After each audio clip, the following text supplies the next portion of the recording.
Hello दोस्तों, नमस्कार। स्वागत है आप सभी का एग्जाम धुन में। दोस्तों, भारतीय संविधान ये पेपर 1 में आएगा और एसएसटी के जो भी स्टूडेंट्स हैं उनके लिए भी काफ़ी बेनिफिशियरी है। तो ये भारतीय संविधान की जो सीरीज़ है ये मैराथन है दोस्तों। एक ही वीडियो में आपको ढेर सारा कंटेंट मिलने वाला है और ज़्यादा से ज़्यादा 2-3 वीडियो में हम पूरा संविधान आपको फटाफट रिवाइज करवा देंगे। कृत संकल्पित हैं आपकी एक सीट पक्की कराने के लिए। तो चलिए दोस्तों, अब बिना किसी देरी के वीडियो सेशन को यहाँ पर स्टार्ट कर लेते हैं। तो दोस्तों, यहाँ पर स्क्रीन में आप देख रहे हैं भारतीय संविधान के भाग दिए गए हैं। तो संघ एवं उसका राज्य ये 1 से 4 अनुच्छेद में है। नागरिकता आपसे 5 से 11 में है। मौलिक अधिकार तो कई बार आया है 12 से 35 पर। नीति निदेशक तत्व जो है वो 36 से 51 अनुच्छेद में है। और जो मूल कर्तव्य हैं 51 का में वर्णित हैं। संघ आपका नहीं पूछता, राज्य नहीं पूछता। और पहली अनुसूची के भाग खा के राज्य ये 238 से निरसित हो चुके हैं। जो आपको पूछेगा वो यहाँ पर पूछेगा। वित्त, संपत्ति, संपदाएं व बाद ये 264 से 300 का तक के हैं। निर्वाचन आपका 324 से 29 में है। राजभाषा आपकी 343 से 51 तक है। आपदा उपबंध काफ़ी इंपॉर्टेंट है 352 से 360 अनुच्छेद तक। संविधान संशोधन की प्रक्रिया आपको अनुच्छेद 368 में मिलेगी, काफ़ी इंपॉर्टेंट है। अब दोस्तों यहाँ पर अस्थायी संक्रमणकालीन और विशेष उपदंड 369 से 392 तक हैं। संक्षिप्त नाम, प्रारंभ, हिंदी में प्राधिकृत पाठ और निरसन ये अनुच्छेद 393 से 395 तक हैं। अब मौलिक कर्तव्यों को देख लेते हैं। पहला बहुत इंपॉर्टेंट है, समता या समानता का अधिकार। ये अनुच्छेद 14 से 18 तक में दिया गया है। जो स्वतंत्रता का अधिकार है अनुच्छेद 19 से 22 तक में है।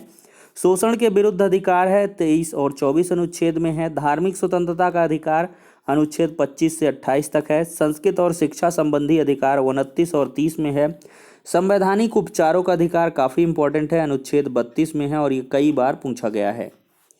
चलिए दोस्तों, अब अगला चलते हैं क्या कुछ है। संविधान, कॉन्स्टिट्यूशन को स्टार्ट करते हैं। देखिए, सभी के लिए बराबर कानून को संविधान कहते हैं। भारतीय संविधान में कुल 22 भाग और 395 अनुच्छेद हैं। जो मूल संविधान है, मौलिक संविधान है, उसमें कुल 22 भाग हैं और 395 अनुच्छेद हैं। दोस्तों, संघ और राज्य क्षेत्र अनुच्छेद 1 से 4 तक की हम बात करें तो अनुच्छेद 1 में भारत राज्यों का संघ है, अर्थात इसके राज्य कभी भी टूटकर अलग नहीं हो सकते। जो देश फेडरेशन होते हैं उसके राज्य टूट सकते हैं, जैसे सोवियत संघ यूएसए हो गया। दोस्तों, अनुच्छेद 2 में क्या है, संसद राष्ट्रपति को पूर्व सूचना देकर किसी भी विदेशी राज्य को भारत में मिला सकती है।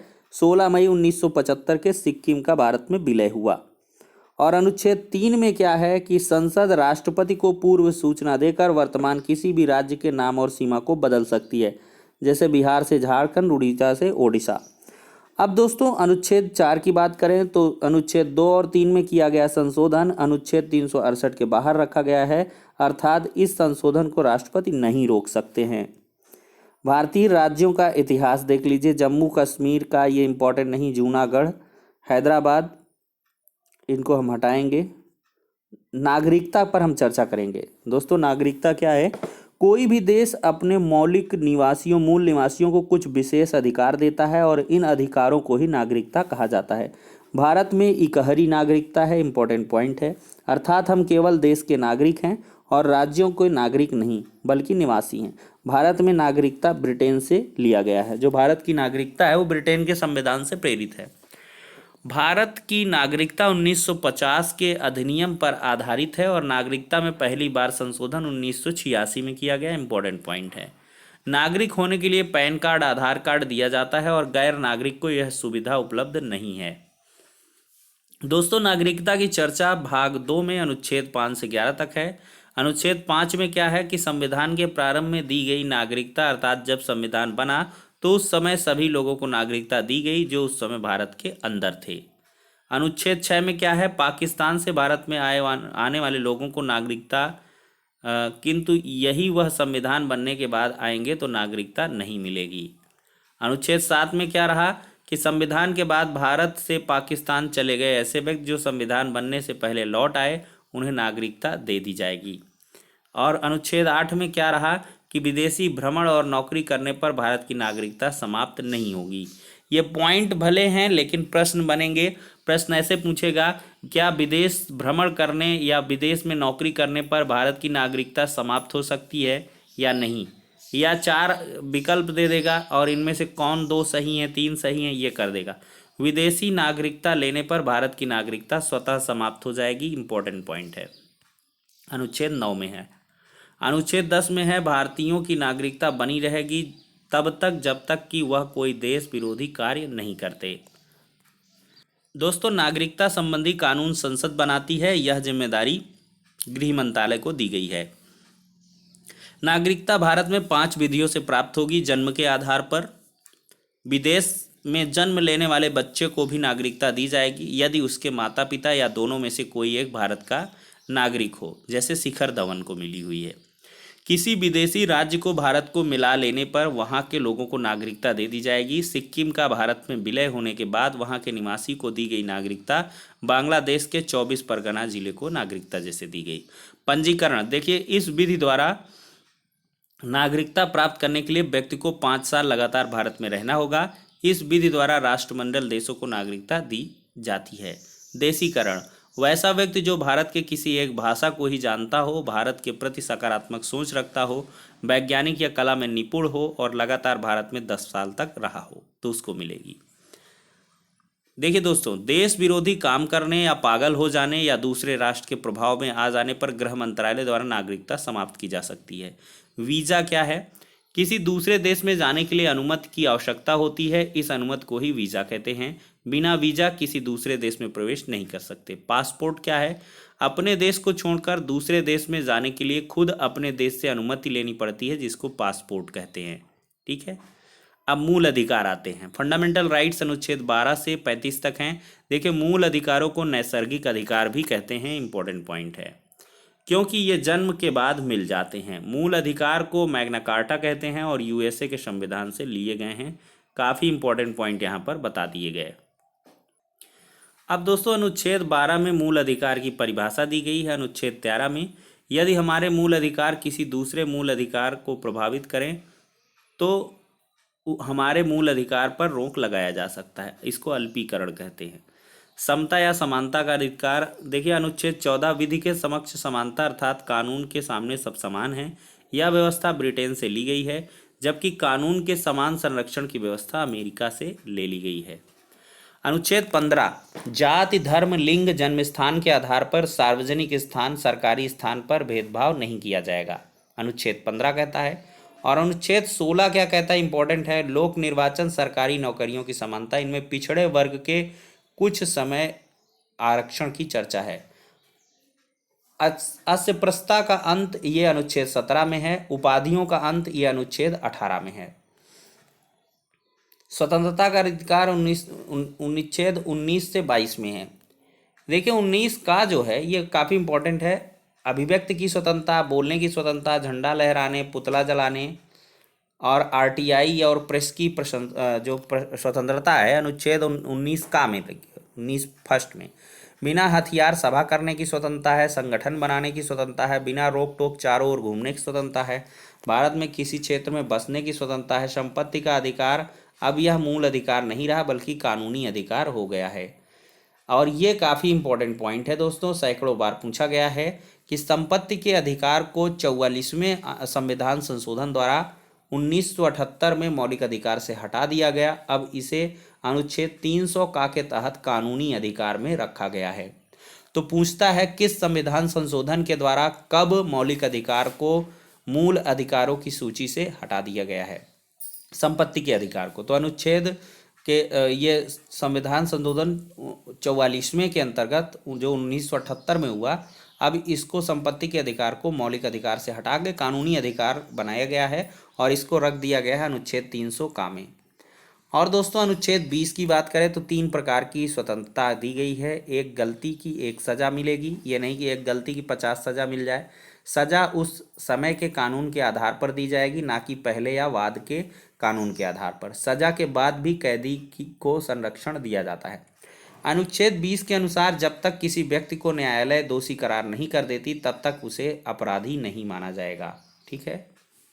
अनुच्छेद 21 क्या कहता है? प्राण एवं दैहिक स्वतंत्रता है, इसके कारण अधिक छुआ जाने वाले वाहन या बिना हेलमेट वाले व्यक्ति को पुलिस चालान काटती है। अनुच्छेद 21 में ही निजता का अधिकार जोड़ दिया गया है। अब हमारी गोपनीय जानकारी को कोई उजागर नहीं कर सकता, ये अनुच्छेद 21 में है। अनुच्छेद 20 और 21 को आपातकाल के दौरान छोड़ा नहीं रोका जा सकता है, अर्थात इसे सबसे शक्तिशाली मूल अधिकार माना गया है। अनुच्छेद 21 का में ये शिक्षा का अधिकार जोड़ा गया है, काफ़ी इंपॉर्टेंट है, इसको बिल्कुल रट डालना है। इसमें 6 से 14 वर्ष के बच्चों को निःशुल्क प्राथमिक शिक्षा का अधिकार है।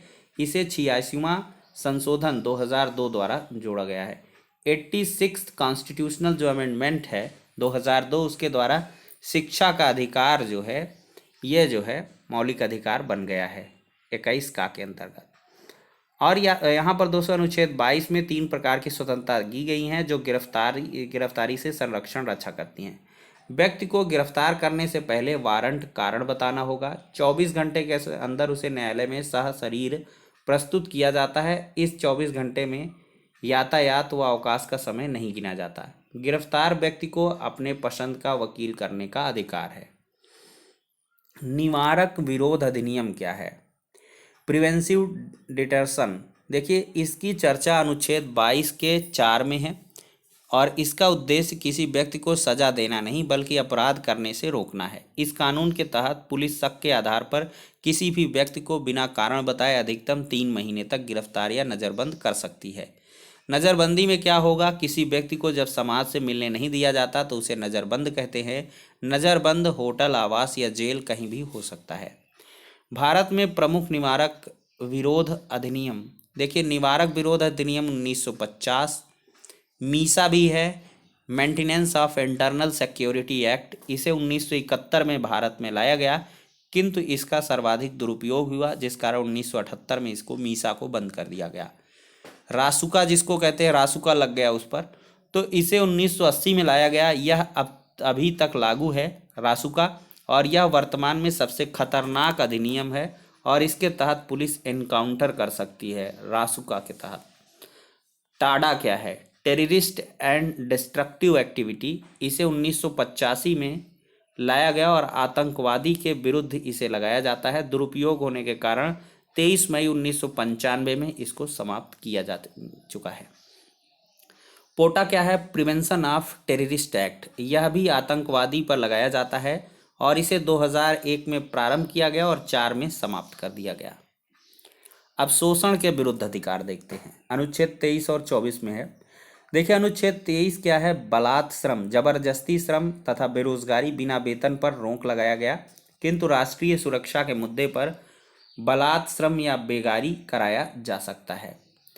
अनुच्छेद 24 साल से कम उम्र के बच्चों को खतरनाक काम में नहीं लगाया जा सकता। धार्मिक स्वतंत्रता का अधिकार अनुच्छेद 25 से 28 में है। अनुच्छेद 25 में क्या है? अंतःकरण की चर्चा अर्थात व्यक्तिगत धार्मिक स्वतंत्रता की चर्चा है और इसके तहत सिखों को कृपाण तलवार, मुस्लिमों को दाढ़ी, हिंदुओं को टिकी रखने की स्वतंत्रता है। अनुच्छेद 26 में क्या है? इसमें सामूहिक धार्मिक स्वतंत्रता है, इसके तहत यज्ञ, हवन, सड़क पर नमाज पढ़ने की अनुमति है। अनुच्छेद 27 में क्या है? धार्मिक कार्य करने के लिए रखा धन पर टैक्स नहीं लगता। ठीक है। अनुच्छेद 28 में सरकारी धन से चल रहे संस्थानों में धार्मिक शिक्षा नहीं दी जाएगी। रिमार्क, संस्कृत एक भाषा है ना कि हिंदू धर्म की धार्मिक शिक्षा।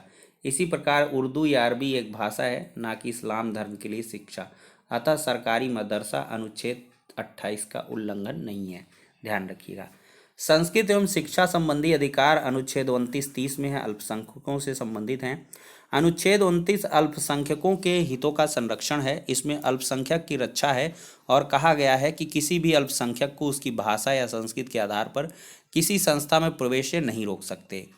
अल्पसंख्यकों का शिक्षा संरक्षण, देखिए अल्पसंख्यक यदि बहुसंख्यकों के बीच में शिक्षा लेने में संकोच कर रहा है तो अल्पसंख्यक अपने पसंद के संस्था खोल सकते हैं, सरकार उसे भी धन देगी।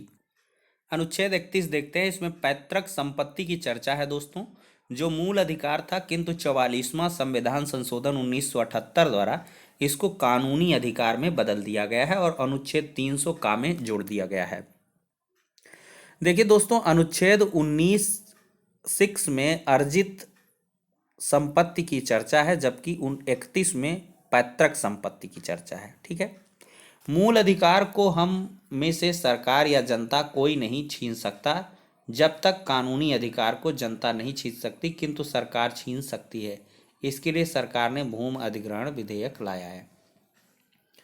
संवैधानिक उपचारों का अधिकार अनुच्छेद 32 में है। देखिए, संवैधानिक उपचार का अधिकार अनुच्छेद 32 को मूल अधिकार बनाने वाला मूल अधिकार कहा जाता है, क्योंकि इसके द्वारा व्यक्ति हनन के मामले पर सीधे सुप्रीम कोर्ट जा सकता है। सुप्रीम कोर्ट 5 प्रकार के रिट, याचिका या समादेश जारी करता है। बंदी पति परमेश्वर उसका अधिकार। बंदी पति परमेश्वर उसका अधिकार। पहला क्या है? बंदी प्रत्यक्षीकरण। दूसरा क्या है? प्रतिषेध। तीसरा क्या है? परमादेश। चौथा क्या है? उत्प्रेषण। और पांचवा क्या है? अधिकार परीक्षा। बंदी प्रत्यक्षीकरण हैबियस कार्पस क्या है?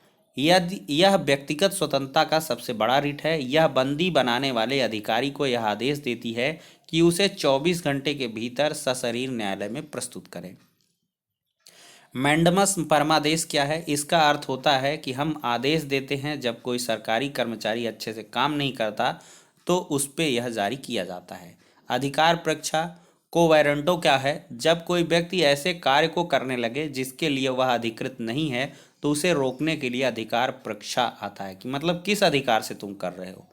अनुच्छेद 352 राष्ट्रीय आपात के दौरान केवल 20 और 21 ही ऐसा अनुच्छेद है जिसे वंचित नहीं किया जा सकता। प्रोहिबिशन क्या है? प्रतिषेध। यह ऊपरी न्यायालय अपने से निचली अदालत पर तब लगाती है जब निचली अदालत अपने अधिकारों का उल्लंघन करके फैसला सुना चुकी रहती है। उत्प्रेषण ये इसमें क्या है? उत्प्रेषण में क्या है दोस्तों? सर्टियोरारी। इसमें क्या है कि यह भी ऊपरी न्यायालय अपने से निचली न्यायालय पर तब लगाती है जब निचली न्यायालय अपने अधिकार का उल्लंघन करके फैसला सुना चुकी रहती है। देखिए, अंबेडकर साहब ने अनुच्छेद 32 को संविधान की आत्मा कहा है। और किस भाग को संविधान की आत्मा कहते हैं? प्रस्तावना को। 5 प्रकार की रिट को अनुच्छेद 226 के तहत हाईकोर्ट भी जारी कर सकता है। अनुच्छेद 33 क्या है? राष्ट्रीय सुरक्षा के हित में संसद, सेना, मीडिया तथा गुप्तचर के मूल अधिकार को सीमित कर सकती है। अनुच्छेद 34 में क्या है?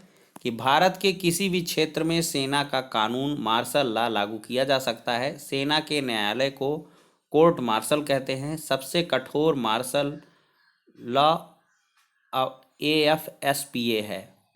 ठीक है, arm force special power act इसको कहते हैं। अनुच्छेद 35 में क्या है? भाग 3 के में दिए गए मूल अधिकार को लागू करने के विधि की चर्चा है। मूल अधिकारों को 7 श्रेणी में बांटा गया है। पहला क्या है? समानता, स्वतंत्रता, शोषण, ये मैंने बता दिया है।